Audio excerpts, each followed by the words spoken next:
그러고 그 다음에 표적 행동을 정해요. 행동 수정으로 이제 할 때는요. 그 다음에 그래프를 그리죠.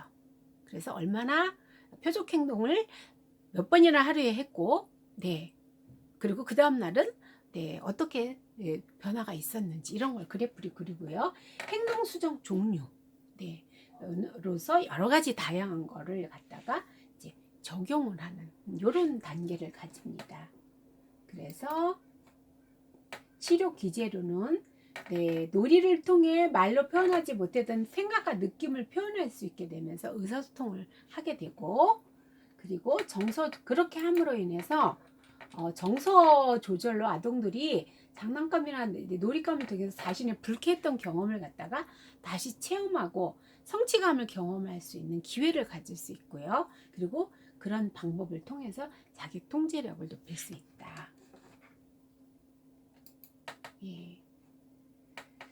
놀이는 긍정적인 자아 개념을 증진시킬 수 있으며 왜 그럴까요? 놀이는 현실 세계, 우리 집에서 노는 거, 부모님과 형제 자매가 있는 거 현실 세계예요. 근데 놀이는 꿈으로 비유할 수가 있거든요. 그래서 내가 상상, 꿈, 환상 그걸 놀이로 다 표현해 볼 수 있거든요. 그래서 이제 긍정적인 자아 개념을 그래서 성취를 해봤거든요. 그리고 게임을 해서 선생님하고 이겨봤거든요. 늘 형한테 치여서 누나한테 치여서 이렇게 성취 경험이 적었던 아이들이 이런 성취를 해보고, 그래서 놀이치료사들은 게임할 때요 성취를 아이가 느끼도록 도와줘야 돼요. 저는 이제 공기놀이를 아이하고 4학년짜리하고 했는데 당연히 내가 잘하죠. 처음에 공기놀이를 했는데 아직 이게 근육이 잘 덜 발달돼서 그런지 그렇게 자유자재로 안 되더라고요, 여자아이가. 그래서 내가 이제 하다 보니까 내가 잘했잖아요. 그러니까 얘가 어떤 반응이 있었냐. 네. 한 판 하고 끝나니까 더 할까? 그랬더니 아니요. 재미가 없다는 거예요. 자기가 지니까. 애들은요. 처음에 무조건 이겨야 돼요. 그래서 그 놀이를 통해서 많이 이기고 난 다음에 그 다음에 조금씩 네, 한 번씩 끼워주는 거예요. 이제 자기가 아이가 지는 거를 이제 경험하게 하는 거죠. 그러면서 자기가 그때 많이 이겨봤으니까 그때 한번 져도 어떤 애들은 그래도 화를 내지만 어떤 애들은 내가 이번에 5번을 이겼어. 그때는 선생님이 얘기를 해줘야죠. 인지적인 거를 개입을 해야 돼요. 오, 땡땡이 너가 5번이나 이겼어. 근데 이번에 한 번 졌네. 어때 기분이? 그러면서 아이의 그 생각과 느낌을 이제 이렇게 말로 표현하게 하죠. 그러면 대부분 아이들마다 다 다르겠죠. 아이들이 아직도 더 배가 불러야 되는 아이들, 더 그런 성취 경험을 많이 경험하는 아이들은 기분이 아주 나빠요. 선생님이 해가면서 이제 선생님한테 이제 원망을 할 수도 있어요.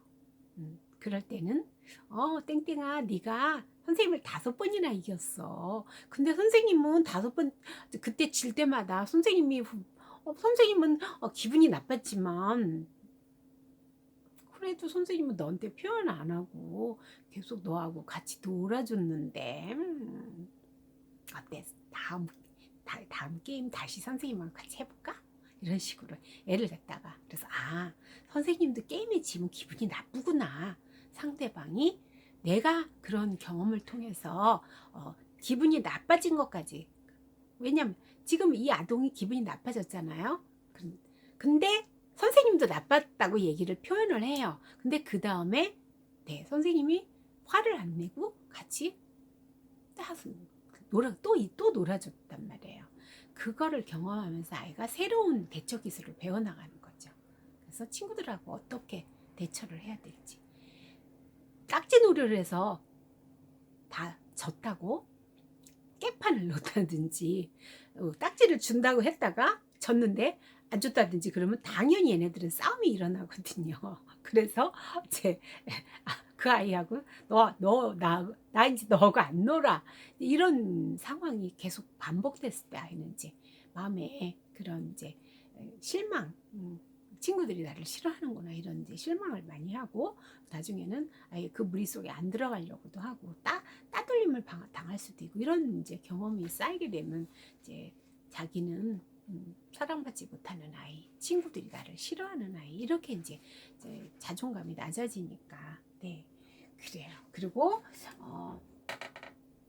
놀이치료의 다양한 기법들을 활용해서 아동들이 일상생활에서 경험하는 스트레스에 대처해서 그 대응하는 방법을 습득을 갖다가 네 아주 쉽게 그렇게 이제 할 수 있는 거죠.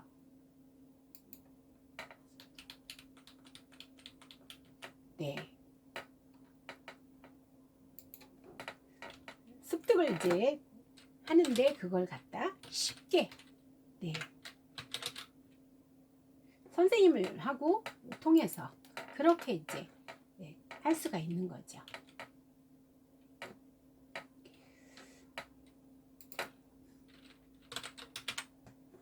그 다음을 보겠습니다.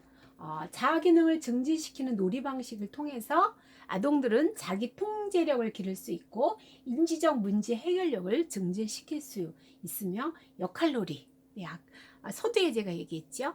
엄마 역할을 하고 형 역할을 하고 친구 역할을 하고 입장 바꿔서야지 생각하는 그런 역할놀이 그리고 행동시험 인형을 가지고 얘는 친구 인형 이거는 나 인형 하면서 서로 주고받고 네 이렇게 그런 방법을 통해서 어떻게 행동할 것인가를 이제 습득시켜 줄 수가 있죠. 네, 그래서 치료 기법에서는요 기술들이 있는데요. 역기능적 사고 기록지를 이제 기록하고요. 그 다음에 인지적 변화 전략, 그 다음에 비논리적 믿음을 바꾸고, 그리고 자아진술 대처, 그 다음에 독서요법 이렇게 이제 볼 수가 있습니다. 그럼 이제 인지적인 거예요. 여기서는 그래서 아동이 노트에 그림을 그리거나 녹음기에 녹음하는 방법이 있고 취약전 아동은 부모가 이제 역기능적 사고 기록지를 기록을 해줘요. 성인은 본인이 기록을 합니다. 그래서 다음 선생님 상담 선생님 만나러 올 때 역기능적 그 사고 기록지를 기록한 거를 보여주죠. 월, 화, 수, 목, 금, 토, 일. 네. 그리고 두 번째 인지적 변화 전략에서는 이혼한 후 아빠가 자신을 엄마로부터 뺏어갈 것이라는 두려움을 갖는 아동의 경우 아빠 인형이 아기 인형을 훔치게 하고 되돌려주는 걸 반복하는 거죠. 그렇게 함으로 인해서 네, 이 놀이를 통해서 집안에 엄마와 함께 있어서 아빠로부터 안전하다는 걸 이제 깨닫게 했죠. 네, 그 다음에 자신 혼자 자기를 두려워하는 인형이 내 방에서 잠을 잘 수 있다라고 이렇게 말하게 하는 거죠. 인형하고 하면서. 네.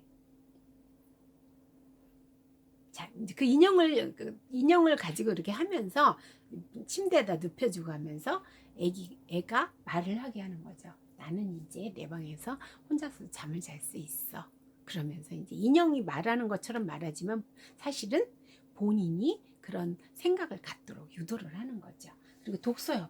친구들로부터 따돌림을 당한 아동은 동일한 상황에 있는 다른 아동에 대한 책을 읽는 거죠. 그래서 어떤 행동을 했을 때 따돌림을 당하는지 독서에 그런 관련된 책을 엄마가 읽어주든지 아빠가 읽어주든지 해서 네, 그 상황을 갖다가 네, 읽고 그 행동을 이제 어떻게 부모님들이 가르쳐야 되겠죠. 그래서 이 아동 놀이 치료에서는요 반드시 부모 교육이 들어가요. 그리고 세션에서 40분을 하고 20분 동안 부모님과 상담을 한다든지 아니면 이제 뭐 2주는 아동과 놀이를 하고 2주나 3주 그 다음에 한 주는 네, 부모님 따로 오셔서 이제 상담을 해서 아이의 놀이 진행 상황을 알려주고 그리고 집에서 어떻게 아이를 갖다가 이제 부모님이 유도를 해야 되는지 이런 걸 이제 가르치는 거죠. 그래서 놀이는 일주일에 한 번이지만 늘상 부모님과의 생활 현장은 집이잖아요. 그래서 집에서 좀 더 그 아이와 상호작용을 잘 하고, 그리고 아이의 사고를 바꿔주고, 그 다음에 행동을 수정해주는 이런 걸 갖다가 이제 선생님이 부모님을 이제 교육을 시켜서 적용하도록 이렇게 도와주는 겁니다. 네. 여기 또 이제 행동주의 기술이 나왔네요. 체계적 둔감화. 네, 부정적 반응을 적응적인 반응으로 대처함으로써 불안을 감소시키는 거다. 이건 뭐냐면 아이들이 뭔가를 할 때, 어른들도 마찬가지고, 앞에 나와서 학교에서 뭔가를 이제 발표를 한다고 해요. 모든 학습을 해서 뭔가를 이제 모둠을 만들어 가지고 조사를 해서 발표를 해야 되는데, 돌아가면서 발표를 했는데 네 차례가 됐어요. 그럼 이 아이는 정말 그 부끄러움을 많이 타고, 그래서 나는 누구 앞에서 이렇게 하는 게 너무 불안한 거예요. 실수할까 봐. 그러면 어떡하겠어요? 이거를 갖다 체계적 둔감법이라 그래요. 그래서 특정 자극과 그것을 이끌어낸 불안, 두려워하는 반응과의 연합을 깨트리면서 이제 이 목표가 달성이 되는데, 이제 그거를 어떻게 하느냐? 처음에는 제일 친한 친구 한 명을 초대를 해요, 집으로. 아니면 교실에서 하는 걸로. 그래가지고 제일 친한 친구가 앞에 앉아 있어요. 그리고 내가 발표를 해요. 그럼 어때요? 친한 친구가 있으니까 덜 불안해. 그러면 그 다음에는 아주 친한 친구 외에 조금 더 또 친한 친구 또 한 명, 네, 또 2명 또 발표를 했어요. 세 번째는 이제 그 또 친구를 또 초대했어요. 그렇게 해서 나중에 친구를 5명을 초대를 했다. 그렇게 해서 발표를 하고 나서 그 불안을 갖다 계속, 그때 내가 그전에는 불안이 100이었다면 친구 한 명, 제일 친한 친구랑 했을 때 만약에 70으로 내려갔다면 불안 기록을 하는 거죠. 그 다음에 또 친구를 또 초대해서 했을 때 불안이 점점점 내려가서 이제 한 30쯤 됐다. 네. 그러면은 그 다음에는, 네, 내가 아는 친구를 다 초대해가지고 그리고 발표를 해요. 그렇게 해서 그 불안을 점점 감소시켜 나가는 거. 이걸 갖다가 이제 체계적 둔감화라고 이렇게 얘기를 합니다. 이 기법을. 그 다음에 행동주의의 이제 기법에서요, 수반성 관리라고 그래가지고 여러 가지 기법이 나오죠. 표 2-2에 보면 정적 강화, 조성, 체계적 동감법, 자극 소멸, 소거, 다른 행동의 차별적 강화, 타임아웃, 자기 감찰, 활동 계획, 이렇게 이제 나오는데요.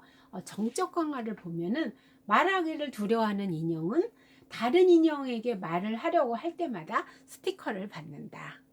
좋아하는 스티커. 애들 스티커 좋아하지요. 네, 좋아하는 스티커를 사서 이제 말하기를 두려워하는 인형이 다른 인형에게 말을 하려고 할 때마다 스티커를 붙여주는 거예요. 네. 그럼으로 인해서 이제 자꾸 내가 얘 친구랑 인형 친구가 말을 할 때마다 이제 인형을 가지고 하지만 내가 말하는 거잖아요. 그럴 때 이제 스티커를, 내가 좋아하는 스티커를 받는 그거가 이제 하고, 그게 정적 강화죠.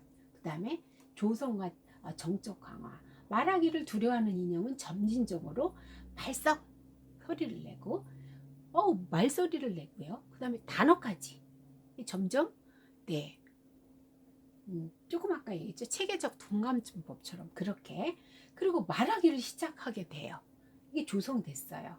인형은 말하는 것에 점차적으로 접근하도록 치료사로부터 격려와 긍정적인 피드백을 받는다. 그래서 이제 어떤 분위기를 조성해주고 정적 강화를 강화하고, 그 다음에 체계적 둔감법이죠. 그래서 이제 엘리베이터를 타기 두려워하는 인형은 또 위계를 처음에는 여러 엄마하고 탔다가, 그 다음에 뭐 아빠하고 탔다가, 그 다음에 또 내 형제하고 탔다가, 또 친구들 다 같이 탔다가, 이런 식으로 하다가 한 명 이제 줄여 나가면서 이렇게. 그래서 가장 덜 불안한 상황에서 가장 무서운 상황으로 네, 이렇게 이제 동시에 불안과 상어를 이런 이제 이런 걸 이제 차츰 네, 그래서 엘리베이터 타는 거에 대한 불안을 줄여주는 거죠. 대부분이 이제 이런 어떤 갇혔다든지 그런 경험에서 아이가 느낀 공포 상황, 그때 느꼈던 공포, 그럼 그 다음부터 이제 어른들도 사실은 이걸 타기 두려워하잖아요. 그럴 때 이런 식으로 이제 체계적 동화법을 쓰는 거죠. 자극 소멸. 인형은 엄마한테 너무 달라붙고 엄마가 잠자러 갈 수 없지만 아빠가 좋은 잠자리를 봐주면 또 잠자리에 들 수 있어요. 그래서 점차적으로 엄마가 잠자리 봐주는 것을 줄여가는 동안에 아빠 인형이 잠자리를 도와주는 거죠. 네. 그리고 속어. 다른 인형에게 공격적으로 행동하는 인형은 어떤 긍정적 주의도 받지 못해요. 네. 아무것도. 사람들이 모른 척하죠. 엄마 아빠가 강화를 안 하는 거죠. 한편 기분 좋게 잘 놀고 그리고 자기 손을 얌전히 두기도 하고 말을 사용하는 것 같은 이런 적응적인 행동을 할 때는 엄마 아빠가 상도 주고 아주 다정하게 얘기를 해요. 이렇게 해서 그 나쁜 행동을 이제 점점점 줄여나가다가 아예 없어지도록 하는 거. 네, 애기들이 막 잠투정을 심하게 하는 아기들, 이런 아기들도 또 해당되고요. 타임아웃. 놀이치료실에서 장난감을 던지는 인형은 다른 인형들과 멀리 떨어져서 의자에 갖다 앉혀놔요. 네, 요거를 또 이제 하죠. 그 다음에 자기 감찰. 네, 내가 나를 갖다가 아동은 찡그리거나 웃는 얼굴이 그려진 척도에 느낌을 표시한다. 네, 그래서 자기 느낌을 갖다가 거기다가 이제 표정을 그려놓는 거죠. 활동계획. 다른 사람들로부터 철회되는 경향이 있는 아동을 위해서 사건과 활동을 계획한다. 네, 이렇게 여러 가지 이제 적용을 합니다. 치료 과정을 보겠습니다. 아동과 치료사는 놀이강의 활동을 같이 선택을 하고요. 놀이치료사는 아동의 자연스러운 놀잇감 선택과 활동을 통해서 그 아동에게 적합한 놀이 세션을 구조하기 위한 정보를 얻는다. 네.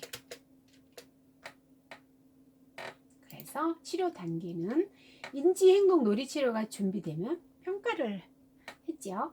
초기 몇 세션을 평가 시기로 간주하고요. 비형식적인 관찰로부터 형식적인 면접, 또 검사에 이르기까지 다양하게 심리검사 뭐 이런 거, 그리고 부모님도 또 심리검사를 받을 수 있거든요. 네, 그래서 검사 종류는 굉장히 다양합니다.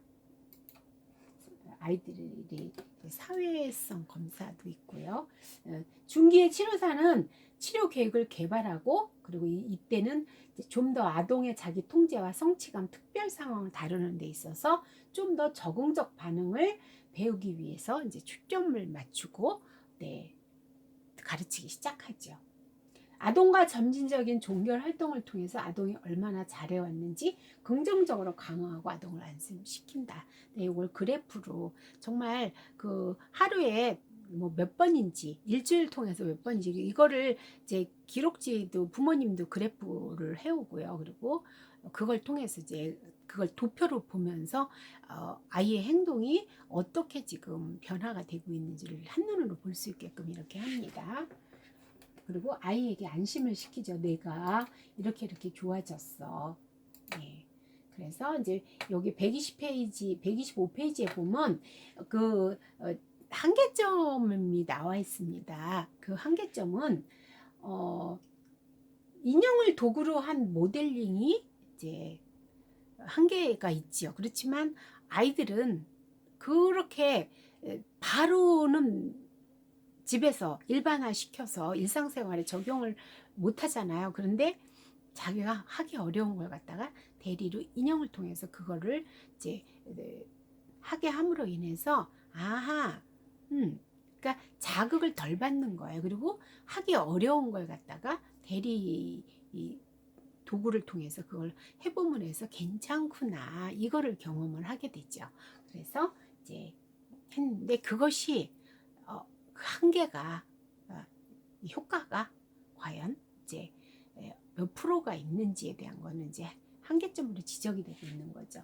체계적 동감범을 통한 행동 형성의 한계. 이것도 네, 그것이 아주 영구히 나았으면 좋겠는데 어느 순간에 다시 또 제자리로 돌아갈 수가 있는 그런 한계가 있다는 걸 얘기를 합니다. 자아진술을 통한 대처 전략의 한계. 네, 자성예언이라고도 얘기를 하는 그런 나는 할 수 있어. 나는 잘할 수 있어. 네, 그러면서 이제 인형을 통해서 인형을 통해서 이렇게 움직이면서 연습을 시키고 그리고 이제 자진술을 하게 했는데 이것도 네, 아동에 따라서 효과는 얼만큼 있는지에 대한 그런 한계를 이제 있다는 걸 얘기를 합니다. 네, 그리고 128페이지. 네. 128페이지에 보면은 이것이 인지행동 놀이치료 요약표가 나와 있습니다. 이것을 지금까지 이제 여러분들이 이제 설명을 들으셨잖아요. 책만 보면 사실은 좀 어려울 수 있는 게 인지행동 놀이치료예요. 그래서 제가 아예 서두에부터 인지치료와 행동치료가 합해진 것이 인지행동이다. 행동 이론이다. 처음에는 인지치료만 했고, 처음에는 행동주의 그 이론가들이 그렇게 행동 치료만 했는데 인지적 과정을 완전히 무시해버리고 이 자아의 내적 역동을 갖다 무시하니까 당장은 치료가 된 것 같았지만 어느 순간에 이제 다시 원점으로 돌아갈 수 있는 그거 때문에 이제 이렇게 인지와 행동이 플러스 돼서 그래서 좋은 치료법으로 이렇게 지금 많이 적용되고 있는 걸로 제가 이야기를 했습니다. 그래서 이런 설명을 듣지 않고는 이 책만 보고는 어려울 수가 있어요. 그래서 요거를 갖다 지금까지 설명한 걸 도표로다가 이렇게 지금 요약을 해놨습니다. 그래서 인간과는 그 아론백이나 스키너나 이제 크넬 이렇게 이제 표시가 돼 있어요. 그리고 인간과 초기에 형성된 비합리적 사고에 의한 인지 왜곡으로 고통당할 수 있는 존재. 네. 그리고 학습 원리에 의해서 문제 행동이 습득되거나 제거되기도 하는 존재이다. 네, 그래서 이건 행동주의고 앞에 거는 네, 인지주의의 이제 인간관이 되겠습니다. 핵심 개념은 네, 인지적으로 보면 자동적 사고 그리고 인지 왜곡, 인지 오류, 그 다음에 행동주의로 보면 조건 형성과 모방. 네, 이렇게. 그 다음 상담 목표는 부적응적인 사고를 검증하고 수정한다. 네. 그 부적응적인 사고가 무엇인지 찾아내서 그것이 정말 맞는지를 갖다 검증하고 그리고 이제 그 다음에 수정 어떻게 대처하는지 이제 이거를 이제 가르치는 거죠. 그리고 그래서 수능적인 인지 발달을 돕고 과잉 자극 행동 이제 쪽으로 왔습니다. 과잉 자극, 과잉 행동 하는 내담자를 갖다가 진정시키는 거. 그리고 문제 행동의 원인이 되는 인지를 경험하고 현실 검증하고 그리고 잘못된 사고 과정을 스스로 통제할 수 있는 대안적인 방법을 가르치는 거. 특히나 아이들에게는요. 왜 그랬어? 하지 마. 그것만 해가지고 애들이 변화가 안 되거든요. 대안 행동을 아동이나 청소년은 가르쳐야 돼. 꼭 대안을 제공해주고 나서 그거를 하지 말고 이렇게 할 수 있어. 그래서 놀이실에서도요. 아, 네가 이거 하고 싶구나. 그렇지만 할 수 없어. 선생님을 총으로 네가 총을 쏘고 싶구나. 그거는 인정해 주는 거예요. 이건 굉장히 중요한 거거든요. 안 돼. 선생님을 총을 쏠 수는 없어. 이게 아니라 내가 총을 쏘고 싶구나. 그렇지만 선생님을 총을 쏠 수는 없어. 대신 벽에다는 쏠 수 있어. 이렇게. 그래서 출구를 열어주는 거죠. 안 돼 하고 출구를 열어주지 않으면 애들은 결국은 선생님을 향해서 쏠 수도 있어요. 분노가 많은 아이들은. 그래서 반드시 아이가 하고자 하는 그 행동에 대해서 인정해주고 그 다음에는 네 지금 그 행동은 안 돼. 그 다음에 그 대신에 벽에다 총을 쏠 수 있어. 그렇게 이제 가르쳐 주는 거죠. 그렇게 해서 대안적인 거를 제시를 해줘야 돼요. 그리고 상담자의 역할은 아동을 놀이로 유도를 하고요. 그리고 아동의 놀이를 잘 봐야죠. 말 대신에 경청을 한다고 표현했습니다. 그리고 네. 발달적으로 보다 적응적인 사고와 행동을 발달시키는 교육자이다. 네. 이 발달기가 어디에 걸쳐 있는지 이거를 꼭 확인하고 개입이 들어가야 돼요. 네. 그리고 상담 기법으로 역기능적 사고 기록, 네. 그리고 자진술 대처, 그리고 독서요법, 체계적 둔감화, 정적 강화, 조성, 자극 소멸, 소거 및 다른 행동의 차별적 강화, 네, 그리고 타임아웃, 네, 자기 감찰. 예. 요 행동주의 기법은요, 어린이집이라든지 아니면 소년원, 교도소 이런 데서 많이 적용되는 이론입니다. 그리고 상담 과정은 인지행동 놀이 치료는 도입, 오리엔테이션, 평가, 중기, 말기의 과정으로 진행됩니다. 그리고 특성은 아동의 사고, 감정, 환상, 그리고 환경적 초점을 동시에 고려를 하는 거죠. 그리고 하나 이상의 해결책을 제시한다. 네. 하나 이상의 해결책을 제시한. 제가 벽을 향해서 쏠 수 있어. 이렇게 얘기를 했죠. 또 어떻게 말할 수 있을까요? 저 악어에게는 쏠 수 있어. 어떻게 할래? 네, 이렇게 대처를 얘기를 해줄 수 있는 거죠. 그 다음에 구조적, 직접적, 목표 지향적이다. 네, 세션에서 네, 그 각 세션마다 이번 놀이치료 시간에는 이 아이에게 무엇을 해줄 것인가 그거를 갖다 상담 선생님이 결정을 하고 이제 개입이 들어가는 거죠. 그리고 실질적 시범을 통한 기법을 사용한다. 네, 그래서 인형을 통해서 아니면 이제 뭐 사람 인형 아니더라도 다른 여러 가지 동물 인형을 통해서 이걸 갖다가 네, 한번 해보는 거죠. 시범을 해보고 그리고 나서 이제 일반화시켜서 일상생활에 적용할 수 있도록 이렇게 도와줄 수 있습니다. 제한점은 인형을 도구로 한 모델링의 한계점, 체계적 둔감법, 그 다음에 자아진술을 통한 이런 금방 얘기한 요 한계점이 여기 다 나와 있습니다. 네, 그래서 오늘은 조금은 여러분들이 이해하시기가 처음 공부하시는 분들은 조금은 어려운 그런 이론을 이제 제가 최대한 쉽게 설명하려고 노력을 하면서 오늘 이제 인지행동 놀이 치료를 제가 설명을 드렸습니다. 여러분들이 어떻게 들으셨는지요?